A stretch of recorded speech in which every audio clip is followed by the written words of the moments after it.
My parents ordered me to work as the maid for their lavish dinner party, handing me an apron the moment I walked through the door.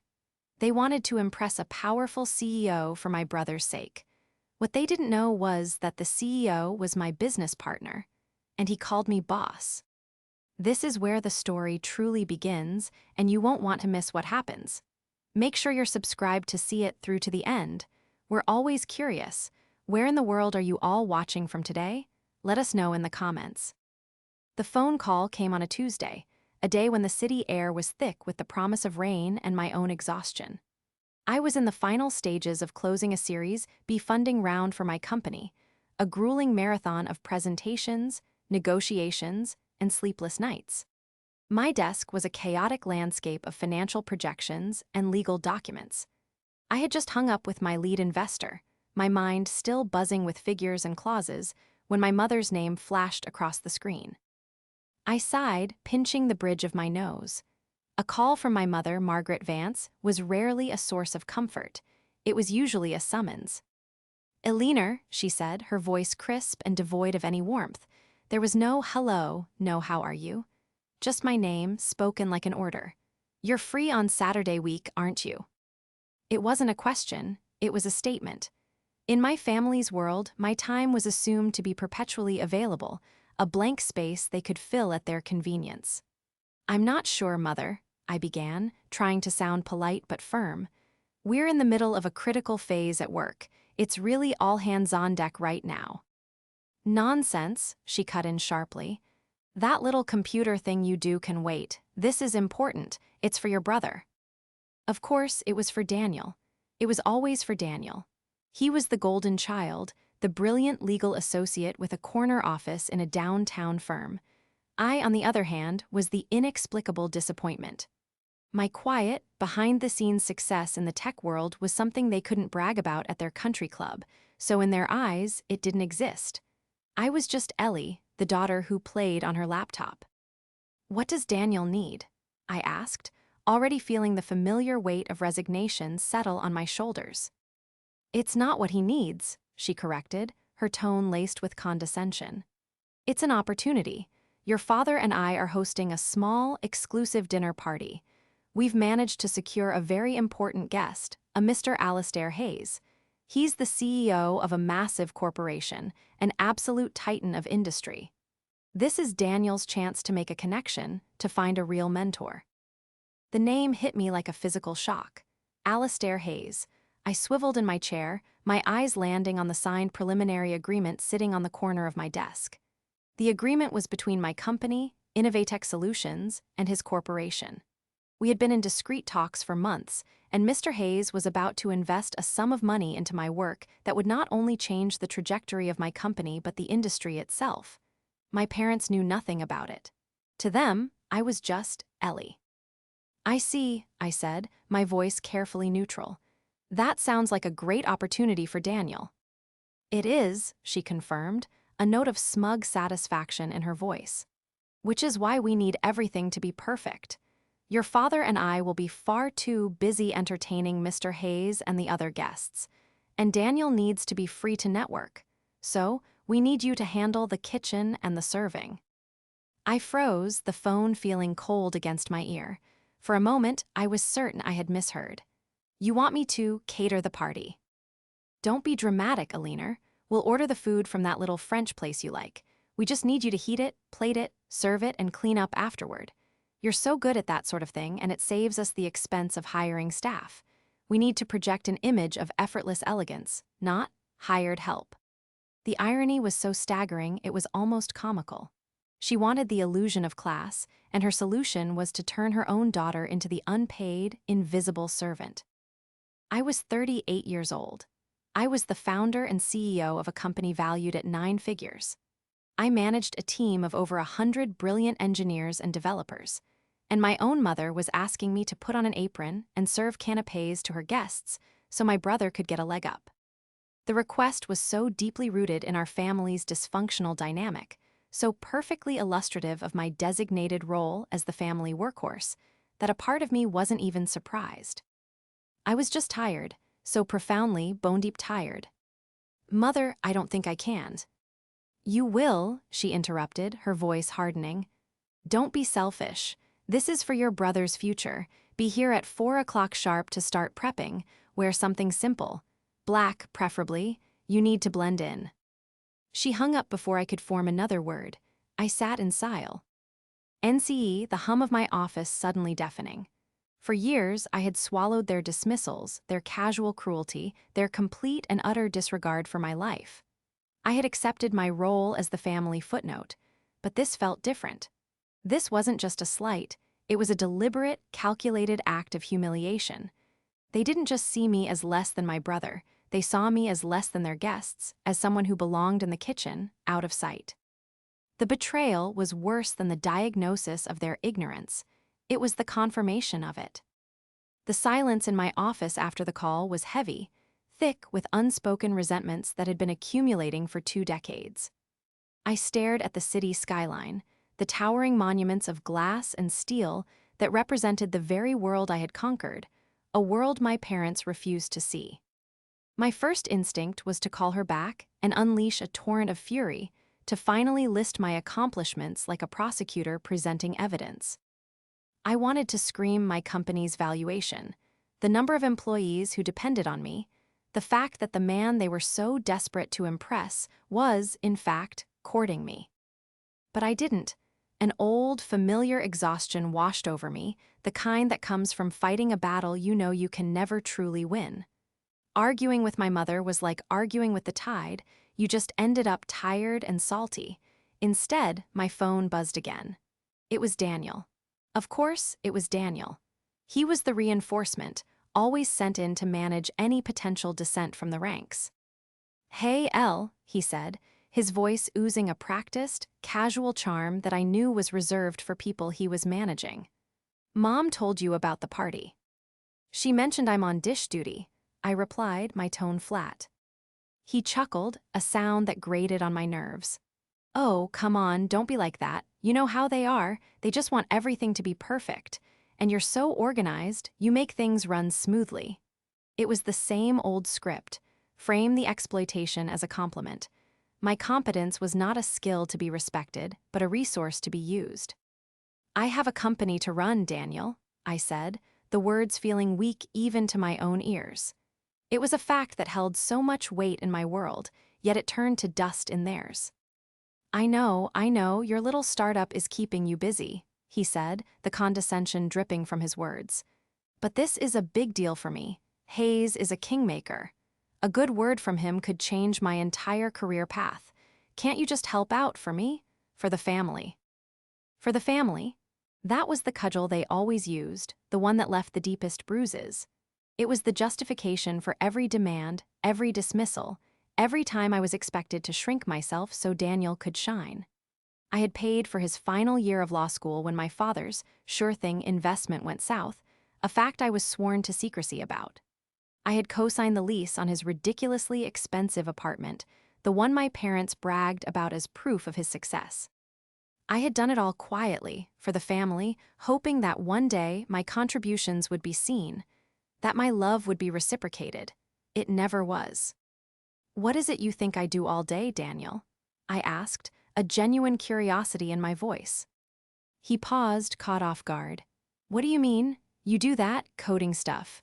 Websites or apps or something, it's great, it's creative. But this is the real world, Elle. Corporate law, mergers and acquisitions. This is how the world actually works." The sheer, unadulterated ignorance of his statement was breathtaking. My coding stuff was a proprietary AI algorithm that was currently revolutionizing supply chain management for half a dozen Fortune 500 companies. My apps or something were enterprise-level software solutions that were making global logistics more efficient and environmentally sustainable. The world he thought he was about to enter was a world I was already reshaping, and he had no idea. A strange sense of calm washed over me then. It was the calm that comes from absolute certainty. For years I had been hurt by their blindness, but now I saw it for what it was, a choice. They chose not to see me, and in that moment I chose to stop trying to make them. A new plan began to form in my mind, not a plan for revenge, but a plan for clarity. I would let the truth reveal itself. "You know what, Daniel?" I said, my voice changing, becoming lighter. "You're right, this is important for you. I'll be there." He was audibly relieved. "Great, I knew you'd come through. Just try to stay in the background, okay? Mom's really stressed about making the right impression." "Don't worry," I said, a small, secret smile playing on my lips. "I'll be completely professional." I hung up the phone and looked back at the agreement on my desk. The signature on the bottom line was clear: Alistair Hayes. He was a brilliant, no-nonsense businessman who valued innovation and integrity above all else. He had personally vetted me and my work for months. He knew exactly who I was. My parents, on the other hand, knew nothing. They were so blinded by their own narrow definitions of success that they couldn't see the reality standing right in front of them. They saw a maid. They saw a hobbyist. They saw a failure. But they had forgotten one crucial thing. They had forgotten to ask me what I actually did for a living. To understand the absurdity of that Saturday, you have to understand the architecture of my family. My father, Richard Vance, was a man who worshipped at the altar of traditional success. To him, the world was a simple hierarchy. Doctors, lawyers, and bankers sat at the top, and everyone else was just everyone else. He'd been a moderately successful accountant, a profession he considered respectable but not quite top tier, and he had poured all his deferred ambitions into his son. Daniel, the future legal eagle, was his legacy. My path was an anomaly he couldn't comprehend. The tech world was a foreign country with a language he refused to learn, so he simply dismissed it as illegitimate. "It's all funny money and smoke and mirrors," he'd say with a wave of his hand whenever I tried to explain my work. "When are you going to get a real job with a pension?" My mother, Margaret, was the architect of our family's social aspirations. Her life was a carefully curated performance of upper-middle-class propriety. Her friendships were strategic alliances, her dinner parties were political theaters, and her children were props. Daniel, with his prestigious law firm and his tailored suits, was her masterpiece. He looked the part. He was easy to brag about. I, on the other hand, was a smudge on her perfect portrait. I didn't dress in designer labels, I didn't belong to the right clubs, and my job was a source of confusion, not pride. "Eleanor works in computers," she would say to her friends, her voice trailing off as if admitting a mild family shame, like a persistent mold problem. Their treatment of me had been a masterclass in subtle, soul-crushing dismissal. It was in the way they'd ask me to watch my cousins, children at family gatherings, so Daniel could network with the adults. It was in the way my father would interrupt my stories about work to ask Daniel about a case he was on. It was in the 1,000 tiny cuts that communicated my lesser value. I had spent so much of my life trying to earn their approval, trying to be seen. In my 20s, I'd poured my heart into building my company from the ground up, fueled by a desperate hope that if I became successful enough, they would have no choice but to acknowledge me. The irony was that I had secretly become the family's financial bedrock. When my father's, sure thing, investment in a friend's restaurant failed spectacularly 10 years ago, threatening them with foreclosure, I had anonymously bought out their mortgage through a shell corporation. They believed a generous bank had offered them a miraculous restructuring. When Daniel graduated with a mountain of student debt that threatened his ability to secure the lifestyle they expected of him, I set up a trust that paid it off in monthly increments, a forgotten scholarship that mysteriously kicked in. They lived in a house I owned and celebrated a son whose freedom I had purchased, all while treating me like a charity case. I never told them. My motive wasn't praise, it was a misguided attempt to buy peace, to lessen their anxieties so that, maybe, they would finally have the emotional space to love me for me. It was a fool's errand. Their validation was a currency I simply did not possess. Daniel, for his part, was a willing participant in the charade. He soaked up their praise like a sponge and accepted his role as the sun around which our family universe revolved. He wasn't overtly cruel, he just possessed a profound, unthinking selfishness. He saw my compliance not as generosity, but as my natural place. He believed, as they did, that his ambitions were simply more important than mine. He inhabited the role of the golden child so completely that he never thought to question the system that propped him up. He took the credit, he enjoyed the perks, and he never once looked down to see who was holding the ladder. The three of them had built their world on a foundation of carefully constructed fictions, the most central of which was my insignificance.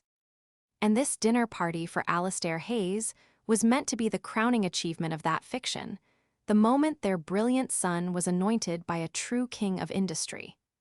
They were so invested in their own story that they never imagined another one was about to be told. The week leading up to the party was a strange exercise in duality. By day, I was Alina Vance, CEO.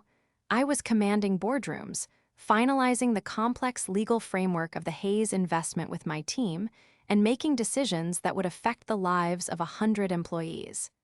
I spoke with Alastair Hayes T. Weiss on video calls, discussing projections and market strategy. He was sharp, respectful, and genuinely excited about the technology we had developed. He called me a visionary. He treated me as an equal. By night, I was just Ellie, the family helper. I received a stream of texts from my mother with curt instructions. The silver needs polishing. Make sure you get the good wine glasses from the top shelf. Here is the menu from Le Petit Bistro. You'll need to call and place the order for Saturday pickup. Each message was a small twist of the knife, a reminder of the role they had cast for me. Daniel called once, not to ask how I was, but to give me a list of Mr. Hayes's supposed preferences. Mom heard he only drinks sparkling water from a specific Italian brand. See if you can find it. And he's a big fan of jazz, so maybe make a playlist. Something classy. It would have been so easy to refuse, to finally draw a line in the sand. My therapist had been urging me to set boundaries for years, but this time was different. A quiet resolve had settled deep in my bones. This wasn't about submission anymore, it was about strategy. My parents and brother had built a stage, written a script, and assigned me a role. I decided I would play it to perfection. My investigation was simple. I did nothing. I didn't need to. I already knew everything that mattered. I knew Alastair Hayes wasn't just a CEO. He was a man who had built his empire from nothing, just as I had. I knew he loathed sycophants and valued authenticity above all else.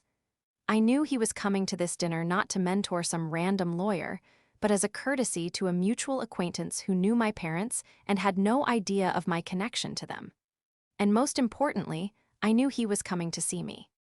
We had a tentative agreement to meet later that evening to celebrate the deal's finalization. He had no idea the celebration would be at my parents' home. The trap wasn't something I had to set, it was a hole they had dug for themselves. All I had to do was let them fall into it. My inaction became my weapon. When my mother texted to ask if I had found the specific brand of Italian sparkling water, I simply replied, "Yes, all taken care of." I didn't tell her I had a case of it in my own pantry because it was a personal favorite of my lead developer, a gift for his hard work. When Daniel sent me a condescending link to a beginner's guide to jazz playlist, I replied with a simple thanks. I didn't mention that I had a collection of rare vinyl pressings or that I had seen Miles Davis live with my grandfather, the one family member who had ever truly seen my potential.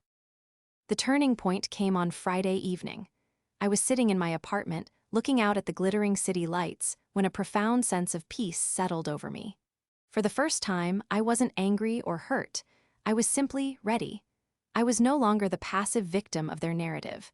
I was an active participant in my own, and I was about to write the final chapter of a very old story. I went to my closet and pulled out my uniform for the next day. It wasn't the designer power suit I would wear to sign the deal, but a simple, elegant set of black trousers and a black silk shirt. It was exactly what a professional server might wear. It was exactly what my mother had told me to wear. I would blend in, just as she had requested.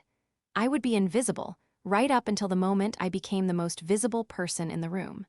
The thought didn't bring me a thrill of vengeful glee, but a quiet, satisfying sense of impending justice. They were about to learn that the person they had kept in the background was the one who owned the entire stage. The day of the party arrived, gray and overcast, mirroring the somber mood I felt as I drove to my childhood home. The preliminary confrontation I had anticipated began the moment I walked through the door. My mother didn't greet me with a hug, she greeted me with an apron. "Eleanor, you're late," she said, thrusting the starched white fabric into my hands. I was, in fact, 15 minutes early.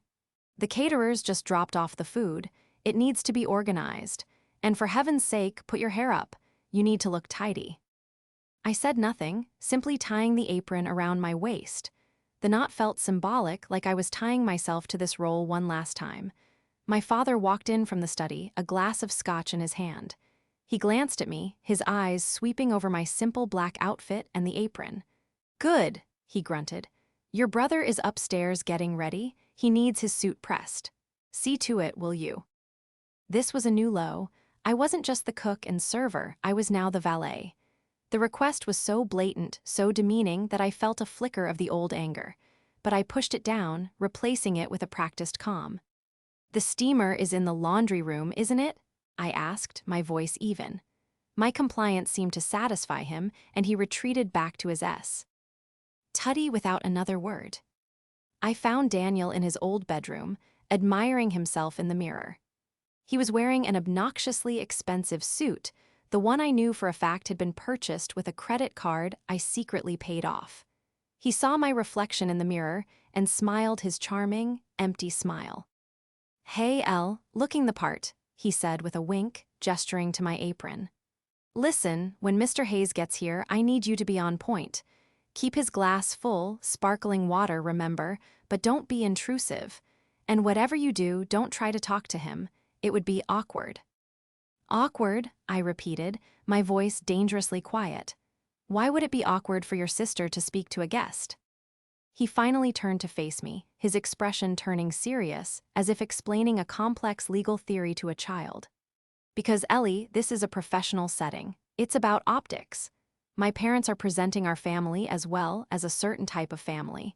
You, with your little internet business, it doesn't fit the brand we're trying to build tonight. Do you understand? Your presence as a guest would be a distraction. As staff, you're invisible. It's just cleaner this way."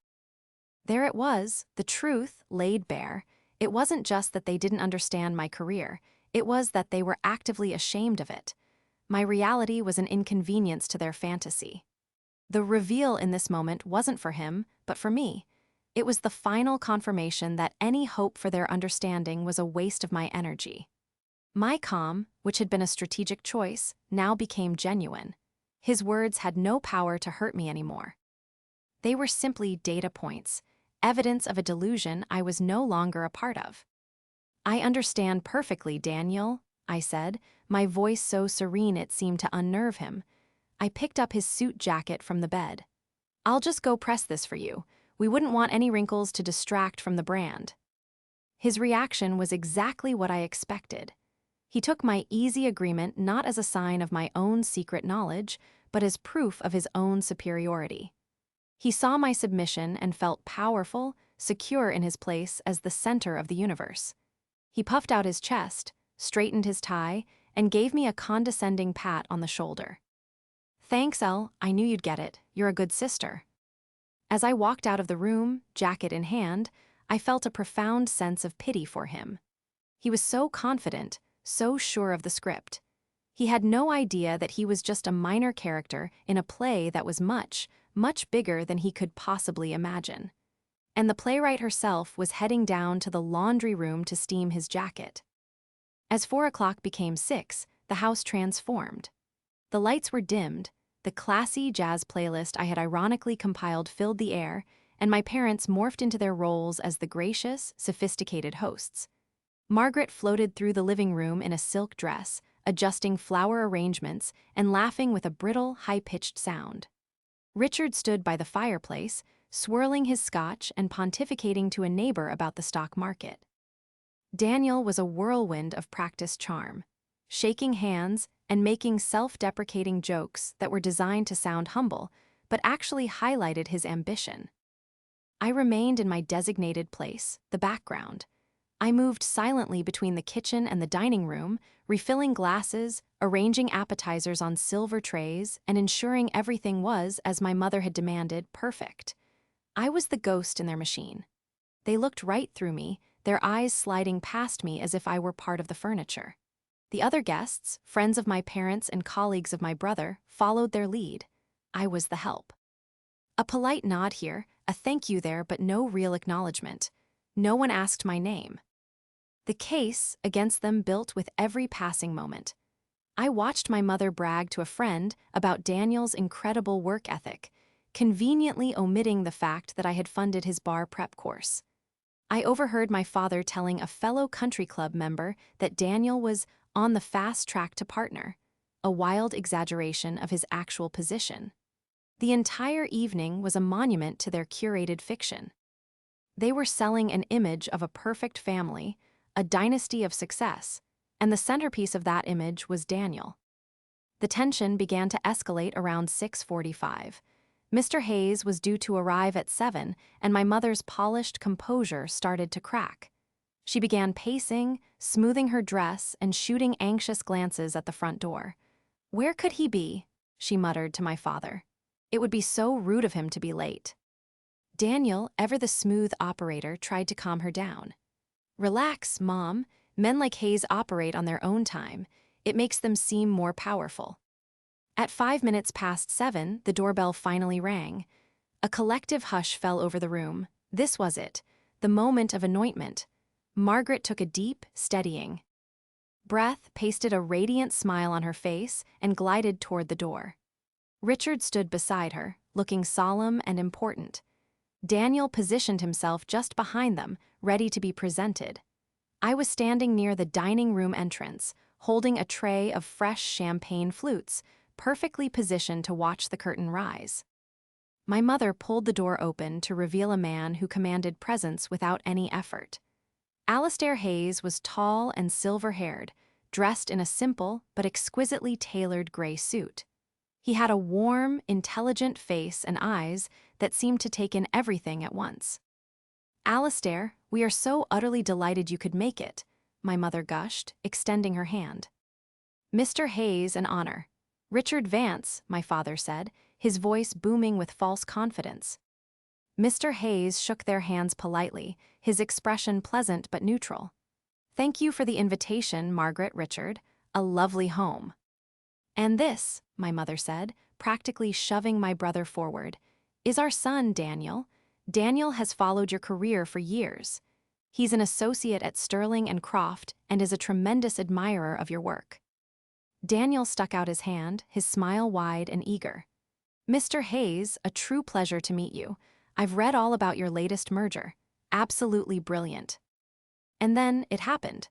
The climax I had been waiting for. Mr. Hayes's eyes scanned past Daniel, past my parents, and swept the room. They landed on me. His neutral expression instantly broke into a wide, genuine smile of pure recognition and delight. He completely ignored Daniel's outstretched hand, bypassed my stunned parents, and walked directly toward me. The entire room seemed to hold its breath. He stopped in front of me, his smile warm and familiar. He took in my black outfit, the apron, the tray of champagne flutes in my hands, and his eyebrows shot up in momentary confusion before settling into an expression of amused understanding. "Ellie," he said, his voice resonating through the suddenly silent room. "Wonderful to see you. I was hoping we could talk before I sign the final term sheet." He gently took a glass from my tray, his eyes twinkling. "You know," he added, his voice loud enough for everyone to hear, "I have to say, you run a tight ship, but I never figured you for serving the drinks yourself. You really are the boss, aren't you?" The silence that followed Mr. Hayes's words was not just an absence of sound. It was a physical presence, a thick, heavy blanket that smothered the entire room. The tinkling jazz music, the low hum of conversation, the clinking of glasses, it all vanished, sucked into a vacuum of pure, unadulterated shock. Every eye in the room was on me. For the first time in my life in that house, I was not invisible. My mother's face was a grotesque mask of confusion. Her painted-on smile froze, then slowly collapsed as her brain tried to process what was happening. Her eyes darted from Mr. Hayes to me in my servant's apron and back again. My father's jaw had gone slack, his man-of-the-house posture deflating like a punctured balloon. He looked utterly lost, as if the laws of physics had suddenly ceased to apply in his own living room. But the most spectacular reaction came from Daniel. His hand, the one Mr. Hayes had so pointedly ignored, was still hanging in the air. The confident, eager smile was gone, replaced by a look of comical disbelief. His mouth opened and closed silently, like a fish gasping for air. He stared at me, then at the CEO, his expression screaming a single frantic question: "What is going on?" Mr. Hayes, seemingly oblivious to the social detonation he had just caused, continued to smile at me. "I hope I'm not interrupting," he said, his tone casual. "My team sent the final papers over this afternoon. Everything looks perfect. I'm ready to sign as soon as you are." I finally found my voice. I allowed myself a small, controlled smile and set the tray of glasses down on a nearby table. "Not at all, Alistair," I replied, my voice calm and clear, easily cutting through the stunned silence. "I'm glad you could make it." The use of his first name was the second shot fired. My mother flinched. The word Alistair, spoken so familiarly from my lips, was another piece of a puzzle her mind refused to solve. It was Daniel who broke the spell. I don't understand," he stammered, finally lowering his hand. "How do you two know each other?" Mr. Hayes turned to him, his expression shifting from warm to professionally cool. He looked Daniel up and down, a flicker of distaste in his eyes as he finally registered the young man who had tried to command his attention. "I know your sister," he said, his voice clipped, "because she is Eleanor Vance, the founder and CEO of Innovatech. My company is about to invest over $50 million into her technology. She's one of the most brilliant minds in the industry." He paused, letting the words hang in the air like a death sentence, then he looked back at me. "And she is, without question, my professional superior in her field. I'm the one who should be honored to be in her presence." The public humiliation was absolute. It was a systematic, brutal dismantling of every fiction my family had built. My mother looked like she was going to faint. My father stumbled back a step, looking for a wall to lean on. The other guests began whispering amongst themselves, their eyes wide with the delicious, scandalous drama of it all. Daniel's face had turned a blotchy, mortified red. The brand he was so concerned about had just been irrevocably shattered. I looked at my brother, the golden child, the center of their universe, and for the first time I felt nothing but a distant pity. He had built his entire identity on their praise, on their validation, and in a single moment it had all turned to ash. He looked at me, his eyes filled with a desperate, dawning horror as the implications of his own blindness crashed down upon him. He didn't just see me now, he saw the secret mortgage payments, the scholarship, the years of quiet support he had taken for granted. He saw the ladder he had been climbing, and for the first time, he realized who had been holding it steady all along. In that moment of public exposure, in front of the very man he sought to impress, his world had been turned upside down by the sister he thought was nothing more than the help. Alistair Hayes was a man who understood power dynamics, and he clearly understood that the one in my parents' living room had just been irrevocably broken. With a polite but firm tone, he extricated us from the epicenter of the implosion. "Ellie," he said, placing a light hand on my arm, "perhaps we could find a quiet place to talk. Your parents' study, maybe?" He didn't wait for an answer, simply steering me out of the living room, leaving my family frozen in their social wreckage. Inside my father's study, surrounded by leather-bound books he'd never read and accolades Daniel had won in high school, Alistair closed the door. "I am so sorry," he said, his expression one of genuine concern. "I had no idea. When my associate mentioned the dinner was at the Vance residence, I never made the connection. Are you all right?" I leaned against the desk and, to my own surprise, let out a small laugh. It wasn't a laugh of happiness, but of release. "I'm fine, Alistair. Better than fine, actually." I untied the ridiculous apron and let it fall to the floor. "Thank you, you have no idea what you just did." "I think I have some idea," he said grimly. "I've seen that kind of willful blindness before. It's astounding what people will refuse to see when it doesn't fit their narrative." He gestured to the chair behind the desk. "Please, let's talk business. It seems like a much more pleasant topic." We spent the next 20 minutes discussing the final details of our partnership. It was a surreal experience, finalizing a multi-million-dollar deal in the very room where my father had once told me to give up my childish hobbies. When we emerged, the party was effectively over. The guests, sensing the unbearable awkwardness, had made their excuses and fled. All that remained were my parents and Daniel, standing in the wreckage of their perfect evening. My mother was the first to speak, her voice a raw, trembling whisper. "Why didn't you tell us, Eleanor? Why would you let us? Why would you do this to us?" It was classic Margaret Vance. She was the victim. "Do what to you?" I asked, my voice devoid of anger. I was simply tired. "I've been trying to tell you about my life for 20 years. You weren't interested. You saw what you wanted to see." I looked at my father. "You wanted me to have a real job? Well, I employ 112 people, Dad. They all have pensions." I turned to Daniel. "You wanted me to stay in the background. I honored your request." Daniel couldn't meet my eyes. He just stared at the floor, the picture of shame. Alistair, ever the gentleman but also a ruthless judge of character, stepped forward. "Richard, Margaret," he said formally, "thank you for the interesting evening." He turned his gaze to Daniel. "Young man, a piece of advice. The most valuable asset in this world isn't connections, it's integrity. And it's clear you and your parents have a severe deficit." He gave them a final, dismissive nod and then looked at me. "Ellie, I'll have my car pick you up for the signing tomorrow morning. 10 a.m. "Perfect," I said. After he left, I finally faced my family. I told them everything. I told them about paying the mortgage, about funding Daniel's education, about the years I had silently propped up their fragile illusion of success. I wasn't yelling. I was just stating facts, laying out the truth of our family's finances and emotional bankruptcy. When I was done, there was nothing left to say. I walked to the door, took off my house key from my keychain, and set it on the hall table. "The account that handles the mortgage payments will be closed at the end of the month," I said quietly. "The house is in your name now. What you do with it is your own business." I looked at them one last time, three strangers in a house of memories. Goodbye. The story ends there, but my life began again. The deal with Alistair's company was a massive success. My work, my real life, flourished. I never spoke to my parents or brother again. I heard through the grapevine that they had to sell the house and that Daniel's career stalled. They had lost their patron, the invisible engine that had run their lives. For me, there was no vengeful satisfaction, only a quiet, profound peace. I was no longer waiting to be seen.